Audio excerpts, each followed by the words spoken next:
इन दोनों ही संरचनाओं में हम देखते हैं कि ट्रिपल बॉन्ड का जो स्थान है वह बदल गया। पहले वाले में ट्रिपल बॉन्ड पहले कार्बन के बाद है और दूसरे वाले में ट्रिपल बॉन्ड दूसरे कार्बन के बाद लगा है। तो इसका नाम हो गया ब्यूट 1 आइन और ब्यूट 2 आइन। तो यहाँ पर चूंकि आइन लगा है जिससे ये पता चलता है कि ये ट्रिपल बॉन्ड है, एल्काइन परिवार का सदस्य है जिसमें कार्बन कार्बन के बीच में त्रिबंध होता है। यदि हम इसे और बढ़ाते जाएं, यदि हम पेंटाइन बनाएं या पेंटाइन में ही 1 पेंटाइन बनाएं, 2 पेंटाइन बनाएं, हेक्साइन में ही 1 हेक्साइन, 2 हेक्साइन बनाएं, तो भी अलग अलग प्रकार की स्थान समावेता हमें देखने को मिलती है। तो एक उदाहरण हम लेके चलते हैं।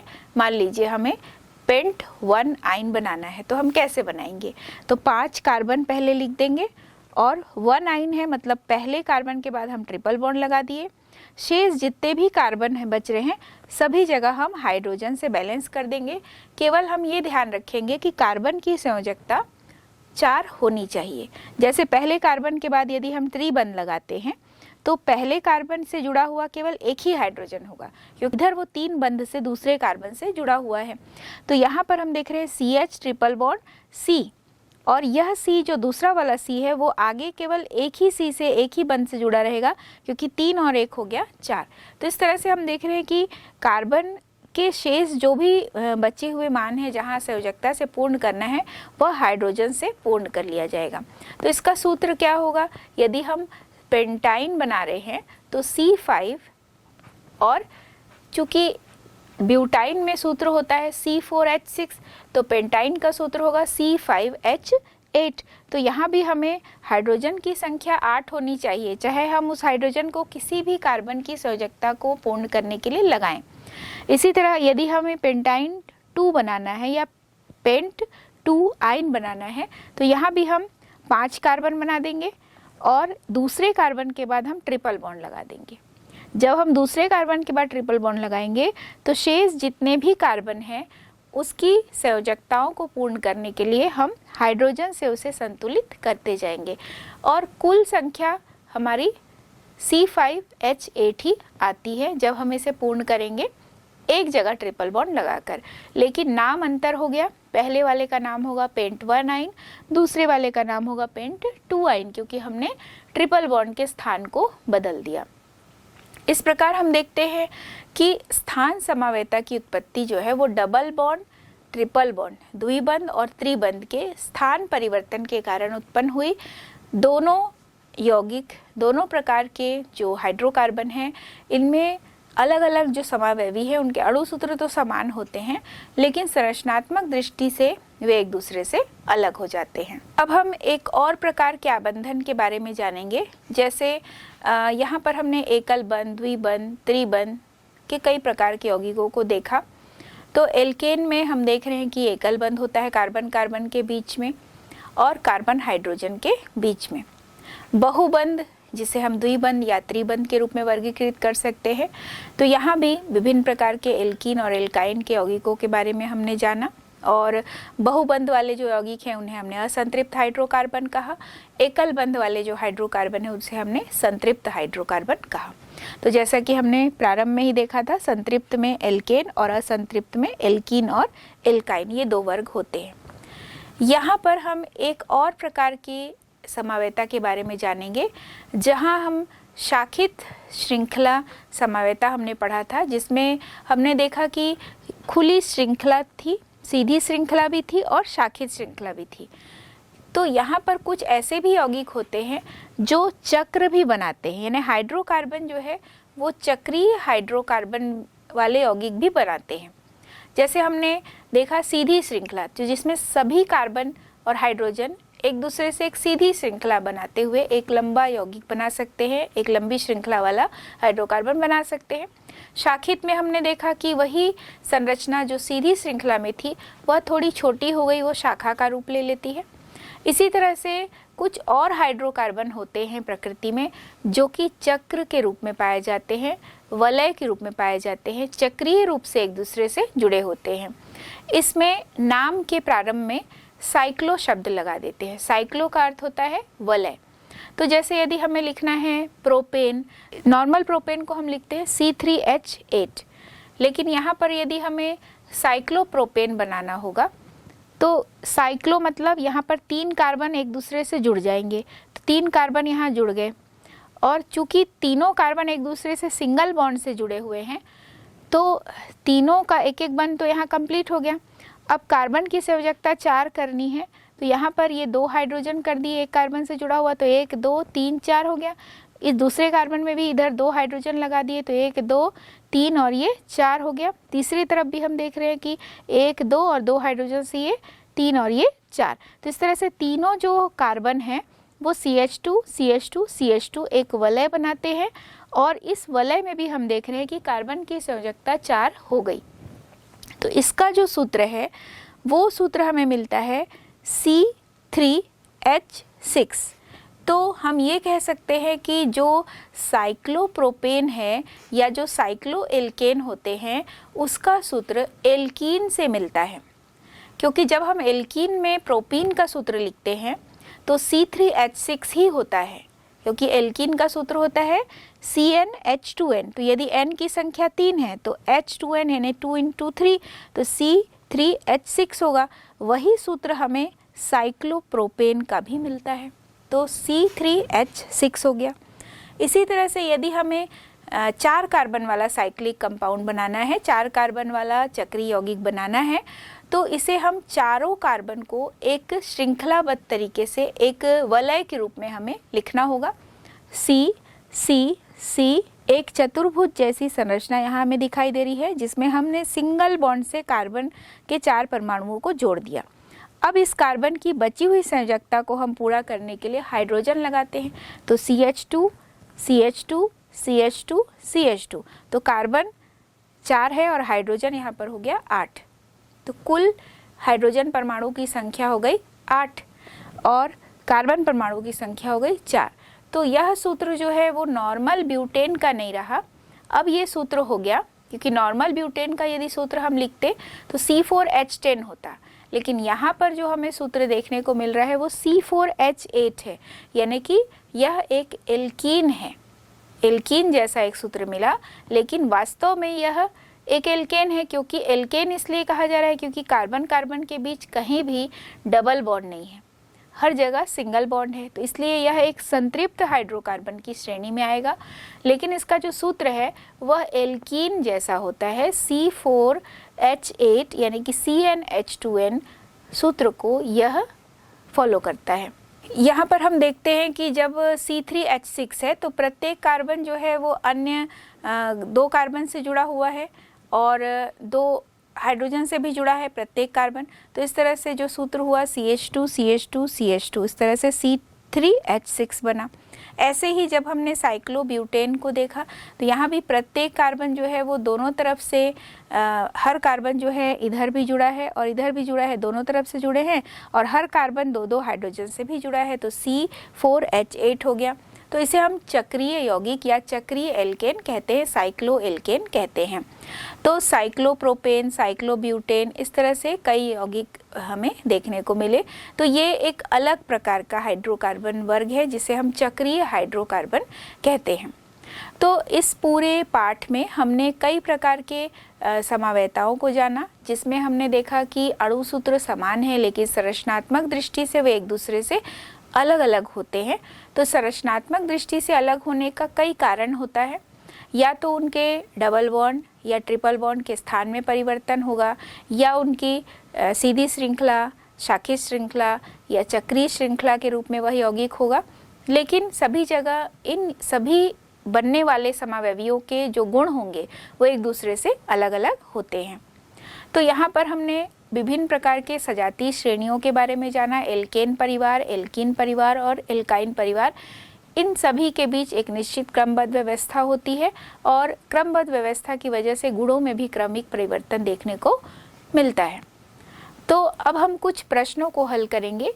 जैसे यदि एक प्रश्न आता है C5H8 जो अणु सूत्र है उसके कितने स्थान समावेता बन सकते हैं, इसे हम देखते हैं।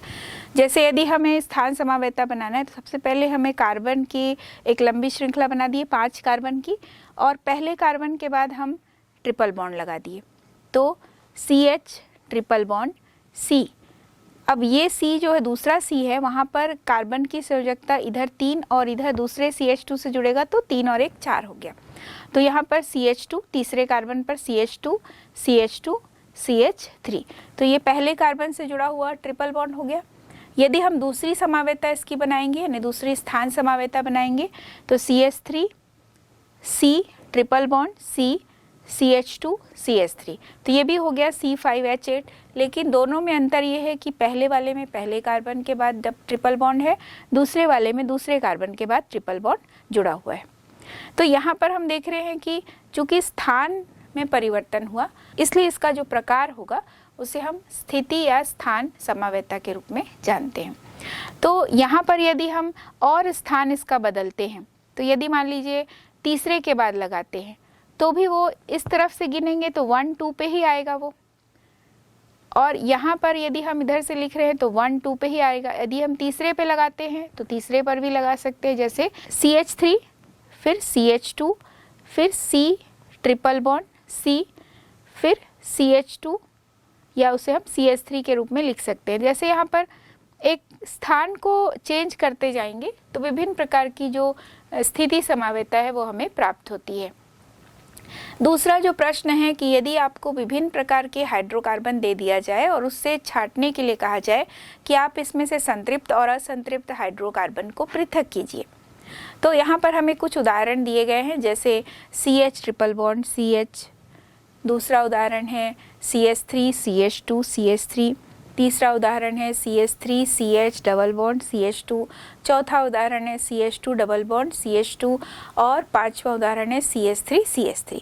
सबसे पहले हम देखेंगे कि कहाँ कहाँ डबल बॉन्ड और ट्रिपल बॉन्ड है या किन किन यौगिकों में डबल बॉन्ड और ट्रिपल बॉन्ड उपस्थित है।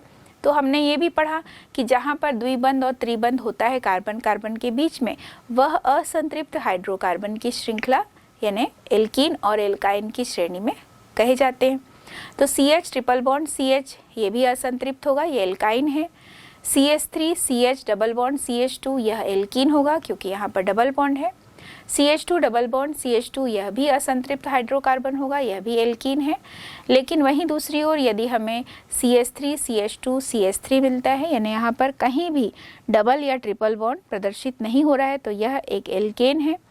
अंत में हम देख रहे हैं एक उदाहरण CH3 CH3, यहाँ भी डबल बॉन्ड ट्रिपल बॉन्ड दिखाई नहीं दे रहा है तो यह भी संतृप्त हाइड्रोकार्बन होता है।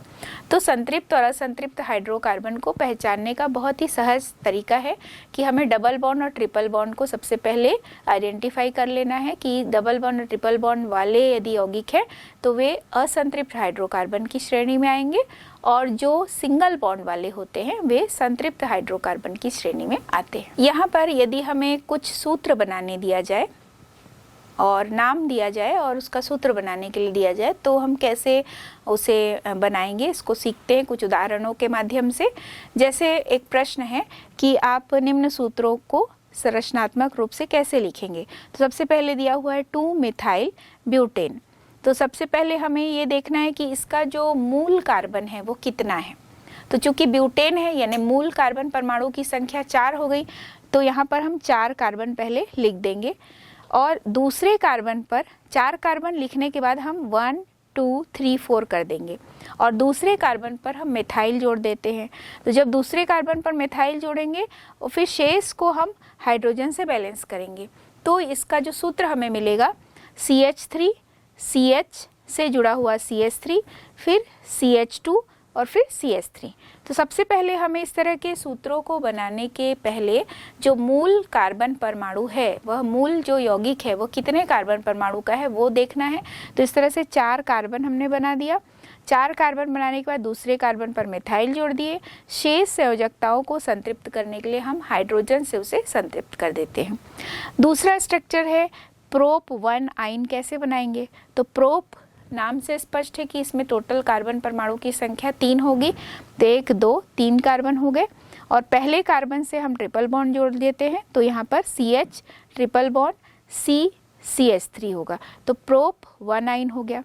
यदि हमें एक और स्ट्रक्चर दिया गया पेंट 2 इन, तो पेंट 2 इन नाम से स्पष्ट है, हमें टोटल 5 कार्बन बना लेना है सीधी श्रृंखला में 1 2 3 4 5 और दूसरे कार्बन पर हम डबल बॉन्ड कर देते हैं। दूसरे कार्बन पर डबल बॉन्ड करेंगे तो इसका बचा हुआ जो वैलेंसी है, बची हुई जो संयोजकताएं हैं उसको हाइड्रोजन से बैलेंस करना है। तो अब ये सूत्र हो जाएगा CH3 CH double bond CH CH2 CH3। तो इस तरह से हम देख रहे हैं कि हमें अलग अलग संरचनाओं को बनाना है। इन संरचनाओं को बनाते समय सबसे मूलभूत जो नियम है वो हमें याद रखना है कि टोटल कार्बन परमाणु की संख्या कितनी है, उसको समझने के लिए हमें वो किस परिवार का है, सबसे पहले ये भी जानना है कि वह एल्केन, एल्कीन, एल्काइन किस परिवार का सदस्य है। यदि एल्केन है तो कहीं भी हमें डबल ट्रिपल बॉन्ड नहीं लगाना है, केवल सिंगल बॉन्ड से संतृप्त करना है। यदि एल्कीन या एल्काइन है तो हमें डबल बॉन्ड या ट्रिपल बॉन्ड आवश्यकता अनुसार लगाना है, पोजीशन देखते हुए कि किस कार्बन पर वो मेंशन किया हुआ है, पहले पे, दूसरे पे, तीसरे पे, कहाँ पर, उस आधार पर हमें डबल और ट्रिपल बॉन्ड लगाना होता है। साथ ही हमें उस परिवार का जो मुख्य सदस्य है यानी मूल भाग कौन सा है, कार्बन परमाणु की संख्या के आधार पर वह मूल कौन सा हाइड्रोकार्बन है, 5 कार्बन वाला है, 6 कार्बन वाला है, 7 कार्बन वाला है, कितने कार्बन परमाणु वाला वह हाइड्रोकार्बन है, इसकी पहचान बहुत आवश्यक है। इसके बाद यदि एक और प्रश्न पर हम चर्चा करें जो कि समावयवता पर आधारित है, एक और प्रश्न है कि C4H8 के कितने समावयवी संभव हैं। तो C4H8 के यदि हम समावयवी बनाएं तो यदि यहाँ पर स्पष्ट ना किया जाए कि आपको केवल स्थान ही बनाना है या आपको साइक्लिक बनाना है या श्रृंखला समावयवता बनाना है, तो हम इसके मुख्य रूप से 3 समावयवी बना सकते हैं। जैसे पहला तो हम समावयवता जब बनाएं तो स्थान समावयवता सबसे मूल इसका ये होगा, क्योंकि डबल बॉन्ड के स्थान को परिवर्तित करके हम 2 समावयवता बना सकते हैं। सबसे पहले जैसे C4H8 है तो पहले कार्बन से हम डबल बॉन्ड जोड़ दें और दूसरे स्ट्रक्चर में दूसरे कार्बन से जोड़ दें, तो CH2 double bond CH CH2 CH3। इसी तरह से पहले कार्बन में हम लिख दिए, इसका नाम हो गया 1 ब्यूटीन या ब्यूट 1 इन। दूसरा बना सकते हैं CH3 CH double bond CH CH3, तो ब्यूट 2 इन। जब हम श्रृंखला बनाएं तो निश्चित रूप से उसकी संख्यात्मक जानकारी भी दें कि टोटल कार्बन कितने हैं, 4 हैं, और उसको हम क्रमबद्ध रूप से लिख भी दें 1 2 3 4। तो इस तरह से पहली संरचना में पहले कार्बन के बाद डबल बॉन्ड है तो ब्यूट 1 इन, दूसरी संरचना में दूसरे कार्बन के बाद डबल बॉन्ड है तो ब्यूट 2 इन इसका नाम होगा। तीसरा जो हम इसका बना सकते हैं वो है साइक्लोब्यूटेन, क्योंकि हमने देखा कि हाइड्रोकार्बन की समावयवताओं में चक्रीय हाइड्रोकार्बन भी बन सकता है यदि वह उस अणुसूत्र में फिट होता है तो चूंकि C4H8 है जो कि एक एल्कीन का सूत्र है, एल्कीन के सूत्र जैसा ही चक्रीय हाइड्रोकार्बन का भी सूत्र होता है, तो C4H8 को लिखते हैं तो CH2 CH2 CH2 CH2 इस तरह से ये लिखा जाता है, और सभी तरफ हम देख रहे हैं कि सिंगल बॉन्ड से जुड़ा है, तो यह एक साइक्लोब्यूटेन या चक्रीय ब्यूटेन की श्रेणी में आता है। तो इस तरह से C4H8 के मुख्य रूप से हमें 3 समावयवी देखने को मिलते हैं, जो कि स्थान समावयवी भी है और चक्रीय समावयवी भी है। सबके गुण अलग अलग हैं, केवल C4H8 यानी कि अणुसूत्र जो है वो समान है। तो इस पाठ में हमने विभिन्न प्रकार के हाइड्रोकार्बनों के बारे में जाना, एल्केन, एल्कीन, एल्काइन, जिसमें कुछ मुख्य पदों के बारे में समझा, श्रृंखलन क्या है, सजातीय श्रेणी किसे कहते हैं, अलग अलग एल्केन, एल्कीन, एल्काइन के सामान्य सूत्रों को जाना, और इन सामान्य सूत्रों के अंतर्गत कौन कौन सी और यौगिक बनेंगे इसके बारे में हमने जाना। तो इस पाठ में हमने क्या क्या सीखा, चलिए देखते हैं, और इस पाठ के जो कुछ कठिन शब्द हैं उसे हम जानने का प्रयास करते हैं। मुख्य शब्द, कीवर्ड्स। Hydrocarbon, hydrocarbon. श्रृंखलन, कैटिनेशन। बंध, bond. Alkane, alkane, alkene, alkene, alkyne, alkyne. समावयवता, आइसोमेरिज्म। संतृप्त, सैचुरेटेड। असंतृप्त, अनसैचुरेटेड। सजातीय श्रेणी, होमोलॉगस सीरीज। श्रृंखला समावयवता, चेन आइसोमेरिज्म। स्थान समावयवता, पोजीशन आइसोमेरिज्म। लघु रेखा डैश हाइफन, अनुलग्न सफिक्स, संरचना सूत्र स्ट्रक्चरल फॉर्मूला, मूल या जनक श्रृंखला पेरेंट चेन, संघनित सूत्र कंडेंस्ड फॉर्मूला। हमने सीखा कार्बन तथा हाइड्रोजन से बने सहसंयोजी यौगिक हाइड्रोकार्बन कहलाते हैं। कार्बन की संयोजकता 4 है और अन्य परमाणु के साथ यह सहसंयोजी बंध द्वारा जुड़ता है, इसलिए समस्त कार्बनिक यौगिकों का व्यवहार आपस में मिलता जुलता है। तत्वों का वह गुण जिसके द्वारा उसके परमाणु आपस में आबंध बनाकर लंबी श्रृंखला बनाते हैं, श्रृंखलन कहलाता है। समान क्रियात्मक समूह युक्त कार्बनिक यौगिकों की ऐसी श्रेणी परिवार जिनके 2 क्रमिक सदस्यों के सूत्रों में CH2 का अंतर होता है और इनका सामान्य सूत्र एक समान होता है तथा भौतिक गुणों में क्रमिक परिवर्तन होता है, सजातीय श्रेणी कहलाता है तथा यौगिक एक दूसरे के सजात कहलाते हैं। ऐसे यौगिक जिनके अणु सूत्र समान किंतु संरचनात्मक सूत्र भिन्न भिन्न हों, एक दूसरे के समावयवी तथा यह गुण समावयवता कहलाता है।